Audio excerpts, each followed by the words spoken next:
তোমরা যারা কালকে অর্থাৎ 29 তারিখ কেমিস্ট্রি পরীক্ষা দিবা, তারা এমসিকিউ নিয়ে অনেক দুশ্চিন্তায় আছো, এমসিকিউ পড়তে পারছো না। আমার দেওয়া কমেন্টে কিছু এমসিকিউ পিডিএফ রয়েছে, সেগুলো পড়লে তোমাদের ইনশাল্লাহ 22 থেকে 23টা এমসিকিউ কমন পড়তে পারে ইনশাল্লাহ, যদি তোমরা বুঝে বুঝে পড়তে পারো এবং নিয়ম অনুযায়ী তোমরা যদি সেগুলো প্র্যাকটিস করতে থাকো, দ্রুতই ইনশাল্লাহ ফলাফল পেয়ে যাবে, দ্রুত ভালো একটা ফলাফল করতে পারবে।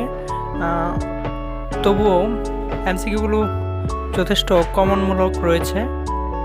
এই কমন এমসিকিউ থেকে 20-22টা তো এমনিতেই কমন পড়বে, তার উপরে তুমি যদি আইকিউ খাটাতে পারো 25টা থেকে 25টাই কমন পড়তে পারে ইনশাল্লাহ। তাছাড়া এবার ফিজিক্স এমসিকিউ কঠিন হয়েছিল, তবে তেরকম কঠিন হয়নি। ময়মনসিংহ বোর্ড সহ বিভিন্ন বোর্ডে সহজ এমসিকিউ এসেছিল, যেগুলো তোমরা সহজে ধরতে পেরেছিলে এবং ভালো একটা ফলাফল করতে পেরেছ। ইনশাল্লাহ তোমরা ফিজিক্সের মতো এটাও ভালো একটা ফলাফল নিয়ে আসতে পারবে।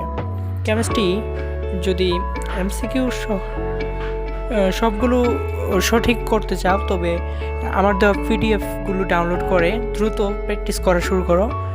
আছে মাত্র তোমাদের কাছে 1 রাত।